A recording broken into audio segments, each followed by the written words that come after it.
عليكم ورحمة الله وبركاته. الحمد لله وحده وكفى وسلام على عباده الذين اصطفى أما بعد فأعوذ بالله من الشيطان الرجيم بسم الله الرحمن الرحيم قل إن كنتم تحبون الله فاتبعوني يحببكم الله ويغفر لكم ذنوبكم وقال النبي صلى الله تعالى عليه وسلم من مات وهو يعلم أنه لا إله إلا الله دخل الجنة آمنت بالله صدق الله العلي العظيم وبلغنا رسوله النبي الكريم.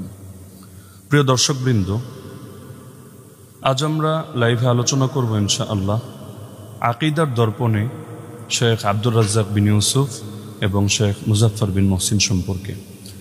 যেহেতু আমাদের এই শায়েখবৃন্দ নিজেদেরকে সদাসর্বদা সহিহ আকীদার অনুসারী বলে দাবি করেন এবং সহিহ আকীদার প্রচারক বলেও দাবি করেন, সুতরাং আমরা নিরপেক্ষভাবে আকীদার মাপকাঠিতে তাদেরকে মাপব ইনশাআল্লাহ। কারণ ইসলামে কারো অন্ধ আনুগত্যের স্থান নেই এই যুগের কোনো মানুষের ক্ষেত্রে।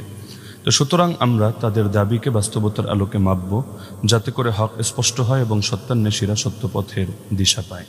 আল্লাহ তাআলা আমাদেরকে তৌফিক দান করুন।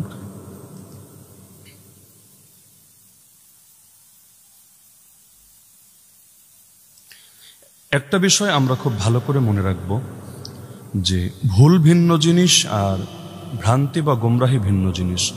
মানুষ হিসাবে যে কারো ভুল হতে পারে, আমারও হতে পারে, আপনারও হতে পারে, যে কারো হতে পারে, কিন্তু আমাদের আজকের আলোচনা কোনো ভুল না, মানবীয় কোনো ত্রুটি নিয়ে না, বরং আজকে আমাদের আলোচনা হলো গোমরাহি নিয়ে।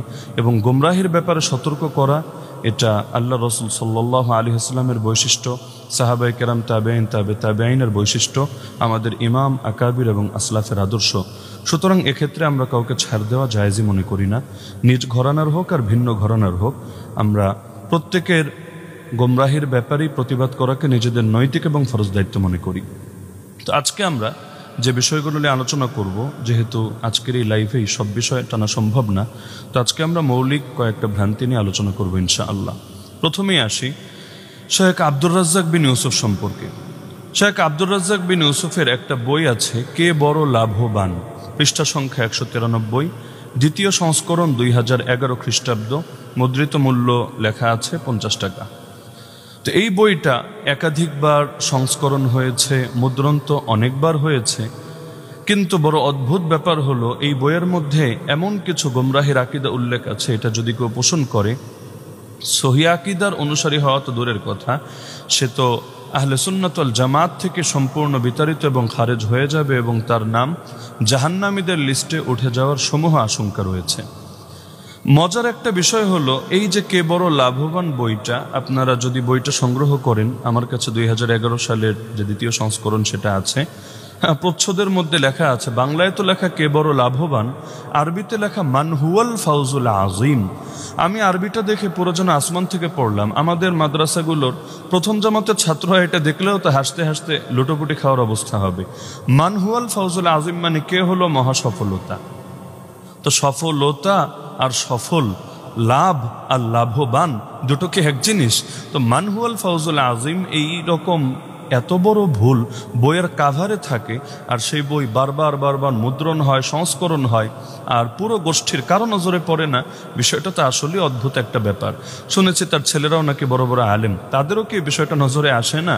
আর পুরো গোষ্ঠীটার মধ্যে এমন কোনো ব্যক্তি কি নাই যিনি প্রচ্ছদের এই মহা ভুলটার ব্যাপারে তাকে অবগত করবেন না? তো যাই হোক, এটা তো আর ইমান কুফর রিলেটেড কোনো ভুল না, আমরা এটাকে আপাতত স্কিপ করে যাচ্ছি। তিনি এই বইয়ের 10 নম্বর পৃষ্ঠায় লিখেছেন, 3টে বিষয়ের উপর ঈমান আনলে আল্লাহর প্রতি ঈমান আনা হয়। আপনারা নিজেরাই বইটি সংগ্রহ করে নিজেরাই আপনারা এটা যাচাই করে দেখতে পারেন। তো কোন 3টে বিষয়ের উপর ঈমান আনলে আল্লাহর প্রতি ঈমান আনা হয়, তিনি 1 নম্বরে এনেছেন তার মানে আল্লাহর দেহ ও শরীরগত অস্তিত্বের ওপর, 2 তার গুণাবলীর ওপর, 3 তার অধিকারের উপর।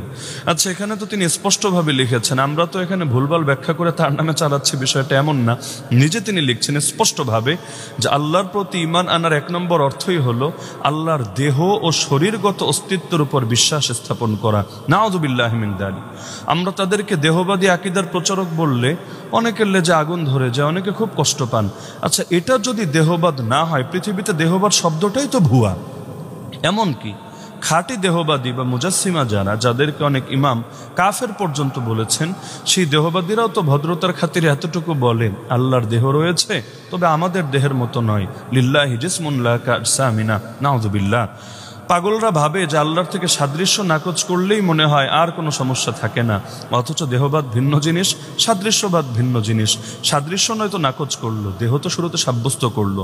কিন্তু আমাদের শেখ আব্দুর রাজ্জাক বিন ইউসুফ তিনি তো ডাইরেক্ট বলে দিলেন যে আল্লাহর দেহ শরীরগত অস্তিত্বের উপর ঈমান আনা, এটাই হলো আল্লাহর প্রতি ঈমান আনার প্রথম কথা। নাউযুবিল্লাহি মিন যালিক। তো এখন আল্লাহর দেহ তিনি সাব্যস্ত করবেন কিভাবে? তো এ বইয়ে তিনি অনেকগুলো যুক্তি এবং দলিল প্রমাণ দিয়ে আল্লাহ তাআলার দেহ সাব্যস্ত করতে চেয়েছেন, নাউযুবিল্লাহ। আমরা এখানে সংক্ষিপ্ত আকারে দু একটা উল্লেখ করছি, সবগুলো উল্লেখ করলে যেহেতু আলোচনা দীর্ঘ হয়ে যাবে।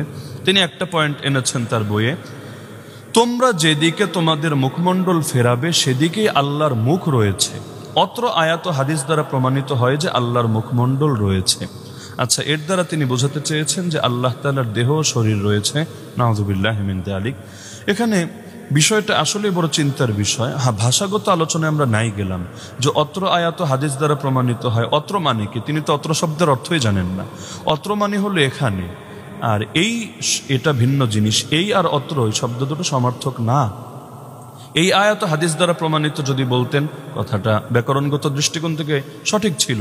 তিনি বলেছেন অত্র আয়াত হাদিস দ্বারা, অত্র মানে এখানে, আয়াত হাদিস দ্বারা, তো জিনিসটা আসলে বেখাপ্পা হয়ে যায়। তবে এই ভুল যেহেতু অনেকে করে, এটা আমরা স্কিপ করলাম এবং এটা আমাদের আলোচ্য বিষয়ও না। তো তিনি লেখালেন যে তোমাদের যেদিকে মুখমণ্ডল ফেরাবে সেদিকে আল্লাহর মুখ রয়েছে। আচ্ছা, এখান থেকে কিভাবে সাব্যস্ত হলো আল্লাহর দেহ শরীর রয়েছে? এক নম্বর বিষয় যে মুখের সাথে মণ্ডল শব্দ যে তিনি যোগ করলেন, এই মণ্ডলের অর্থ কি তিনি বোঝেন? মণ্ডল অর্থ গোলাকার বস্তু, যেমন আমরা বলি ভূমণ্ডল। তো আল্লাহর শানে যদি বলে মুখ মণ্ডল, তাহলে কি সাব্যস্ত হয়? যে আল্লাহর একটা চেহারা রয়েছে এবং সেটা গোলাকৃতির, নাউযুবিল্লাহ। আচ্ছা, দ্বিতীয়ত এই যে কোরআন মাজিদের মধ্যে যে ওয়াজহুন শব্দটা আছে, যার অনুবাদ তিনি করেছেন মুখমণ্ডল। আচ্ছা, এই ওয়াজহুন এটা কি কোন অঙ্গ? নাউযুবিল্লাহি মিন যালিক।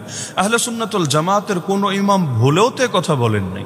সকলের দাবি হলো এই ওয়াজহুন, যার অনুবাদ তিনি করেছেন মুখমণ্ডল, এই ওয়াজহুন আল্লাহর একটা সিফাত বা গুণ।